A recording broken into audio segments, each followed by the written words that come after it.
art spin around video. Does that make me a chopped unk? Honestly, I don't know what the fuck that is. Let's talk about this paint job. This is the long form video, friends. So this is going to be a long one, lock in. But this time we're going to try something new. And I am going to walk and talk you through what the heck I'm thinking and what the heck I'm doing. This painting was actually commissioned by a friend of mine who owns a psilocybin business and also is a massive Biggie fan. So the idea that we came up with was to do something mind-expanding for a Biggie portrait. So I thought I would do a dissectional of Biggie with mushrooms growing out of his skull, literally raising his brain above his head, and the classic Biggie Crown sitting on top. So this is a dissectional, and some people have asked, are you a fan of Nico's, or is this inspired by? And I'd say, yeah, it probably is. I do like him. I like Matt Gondek as well. Those guys do pieces like this. I'm still kind of doing it my style and going crazy with the airbrush details as well. But definitely love those dudes and inspired by them. So, yeah. One thing that was interesting for me working on this canvas piece, as I'm used to working on goalie masks, is I'm using acrylic paint. So I'm just using the same kind of paint that artists do, just acrylic paint for canvas. But I was also able to reduce it down just with water, believe it or not, and spray it through an airbrush. So something that was really awesome for me and time saving was not having to cut and mask all the different color sections. I would literally just brush in the section, do some details with airbrush, and then also sharpen them up with a brush. So this was all kind of like a cool experiment for me and a learning and growing experience for myself, as I do not normally work with canvas. But I really started to love the kind of combination of brush and airbrush here and avoiding having to do so much cutting and masking. Now let's talk about this sweater.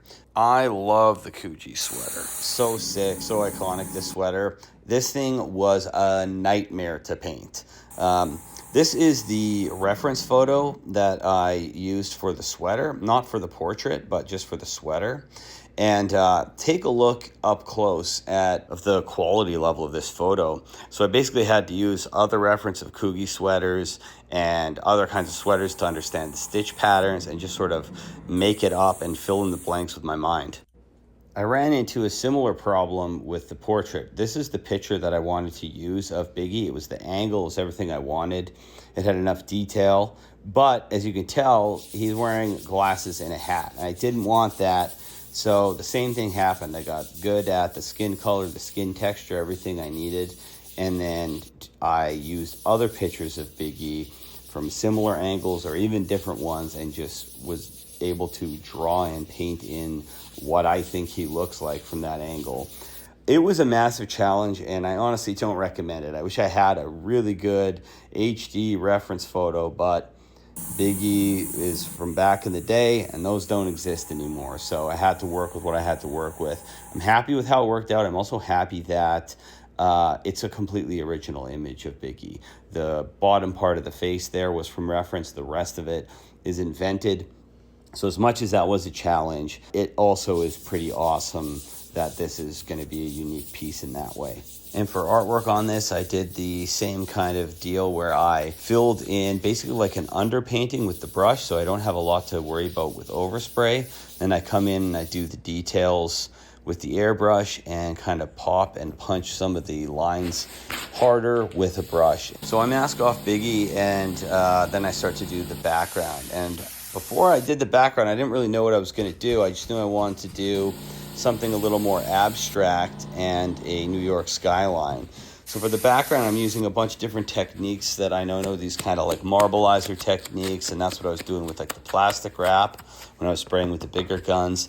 And then I use these sponges to get these natural textures and sort of connect those with a brush. It's a good way to get sort of like organic feel to it. And then I'm throwing these paint splats on here. That's fun and also looks cool. Also for the color tones, I kind of stole those from Biggie's sweater. I noticed on the one side of the sweater was primary colors, and I kind of moved over to secondary colors on the other side, and I like that shift. So that's also what happens with the background, and it's also what happens with the splats here. It kind of became the color theme throughout. which is a good thing about not having your entire painting figured out before you start it. It allowed me to sort of like move and work organically and let things flow and happen naturally. And flicking the paint there was pretty fun. Also a little scary because they land where they land, and you gotta just have to accept and deal with it. I'm controlling it a little bit when I'm like running the paint stick along, but for the most part, you just kind of hold your breath and hope it works out good. But we must be brave, my artist friends. And for the buildings, this was fun, man. I'd seen videos of artists online that do the dots and then they run like a squeegee over top of them or a scraper. And I thought that is such a cool technique. And that would be like a nice abstract sort of way to do these buildings. I kind of, just through experimenting, came up with my own way. I found I could only do the dots so high before they would start to dry up on me. So I would layer in an amount and they would spread up like this, and then I would keep going. And I was sort of adjusting the colors and adding more of the green as it went higher. And then I also worked the shade of the angles, I guess the cubes of the buildings, so that, like, you know, on these side pieces I'll mask here and then I'll get a little darker line. And I can do this angle of it different, so I'm still painting boxes basically, but it worked really cool. And I think, man, this could be a little retirement gig for me if I want. When I'm old, maybe I'll just be painting cityscapes and landscapes like this, because I thought this was cool. It was fun. It was almost meditative. So I continue on, and I'm doing the Brooklyn Bridge this way as well. Super fun technique. Also, just like nice to play around with things. I think with goalie masks, I always have the customer in mind, the team, and everything like that. This is a little bit more room to play and just have fun with different techniques, and I think it worked out well for some of these things. So loving this painting style. So if you're a fan of my work, but you're not a goalie and you're like, I can't get a goalie mask painted, but I'd love to get some from this guy. The print drop is happening on May 21st, so we're going to be selling prints and t-shirts and hoodies of this art piece. Also, I plan on doing a bit of a shift into doing more art pieces like this, so this is a good opportunity to get something to support and also hang a piece of my art on your wall and be an early adopter and collector of my work. This here for an artist is like Christmas morning. You get to unmask everything. And now I'm starting on the brains, but we're doing it trippy and we're doing it cool colors. So with a brush, I base in the yellow for the brain, and then I airbrush in some of the shapes and the colors. As I get closer to the edge, though, I like to use a brush, again, so I can run a hard line in and not have to worry about overspray. Also don't have to worry about masking, and don't really have to worry about freehand shields either. This sort of combination of airbrush and brush really turning out to be a great technique for me. The color theme still also is sort of shifting from primary to secondary colors, and that is following the Coochie sweater example. And now I'm moving into some of these mushies and making them look magical and glowing. What I did for the colors for the mushrooms was keep them sort of raw and organic at the bottom, and as they came to get closer to the brain and elevate the brain, there was more and more of the sort of magical glowing colors. So I mentioned before that this painting was commissioned by my buddy Keegan. He owns a microdosing business called Mindful Meds. So shout out Keegan and shout out Mindful Meds. If you're into microdosing or interested in trying it, check them out. And another interesting thing about this painting is this took me about, I don't know exactly, but maybe around 400 hours, and over the span of a few years. I wasn't able to work on it constantly as I would get busy with NHL stuff and have to put it on hold. So also thanks for your patience and sticking with me on this one. I painted quite a different variety of mushrooms on this just for variations, and I kind of created like a nice bouquet of mushrooms that could plume up and hold the brain above. And again, that brain holding on to the famous Biggie Crown. Here I'm adding some reflective colors onto the crown. I also wanted to show that the crown is becoming a little magical as well. And you see that here with some of the gems and the forks of the crown starting to grow into mushrooms, as if the mushrooms have kind of just taken over and are expanding everything. The gems have a lot of geometric shapes to them, so they're kind of hard lines. So I did a lot of that with the brush, but then still came in with the airbrush to blend and soften the edges.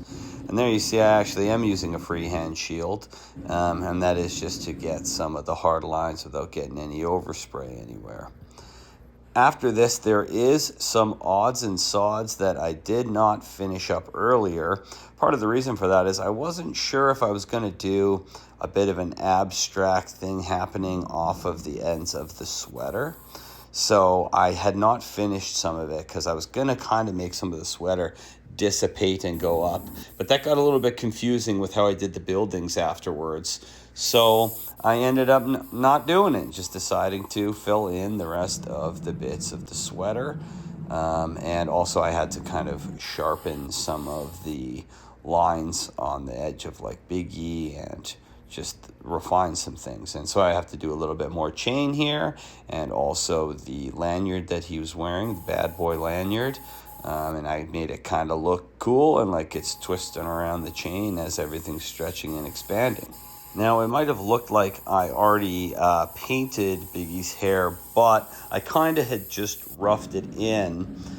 This was also hard because there was no reference in that photo of his hair. So I had to find some other images to try and make his hair look accurate. I saw he had these kind of little scars and tried to get those in so it's as accurate as it could be to his likeness.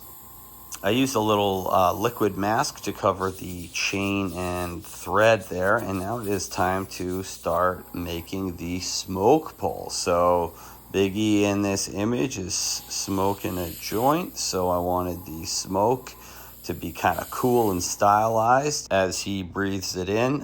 So I've done smoke and fire a lot, so I kind of used that sort of automotive smoke and fire technique to do it. I'm also using a brush to hard line some of it in.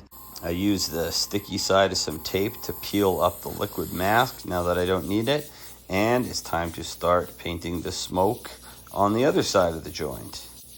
And the smoke, again, super stylized, but I also wanted to make it blend out and dissipate into how I did the abstract background. So got a bit of the smoke plumes coming and twisting, and then turning into this sort of sponge textured, and I connect some of them naturally with the freehand shields and brushes and just make it sort of blend back into the background with the sponges. And then, woohoo, look at that mullet. It is time to do a little bit of masking on the brain because there's more splats a-coming. The brain is a bit 3D on a 3/4 angle, so I wanted some of the splats to kind of match that, not just be 2D and behind it. But I want to protect some of the areas. And here I'm kind of giving myself directional guidelines on where I want the splats to go. Again, very dangerous, very scary stuff here. So I'm doing a little bit of splats, but I'm also kind of guiding it where I want it to go with the popsicle sticks there. I found the popsicle sticks, kind of good for flicking and dragging. And then I had the paint on there, but it was looking too flat, so I wanted to give it a 3D likeness, so I kind of hit some little highlights and shadows, and then added a couple cute little mushroom hairs, and this thing is done. I call this piece Can't You See, from the lyrics from Hypnotize. And again, if you guys ever wanted to support me or purchase anything, wanted any of my artwork, this is a great time. The prints drop on Thursday, May 21st. There's also shirts and hoodies that will all be available on my website, jboairbrush.com. Thanks, friends, and peace out.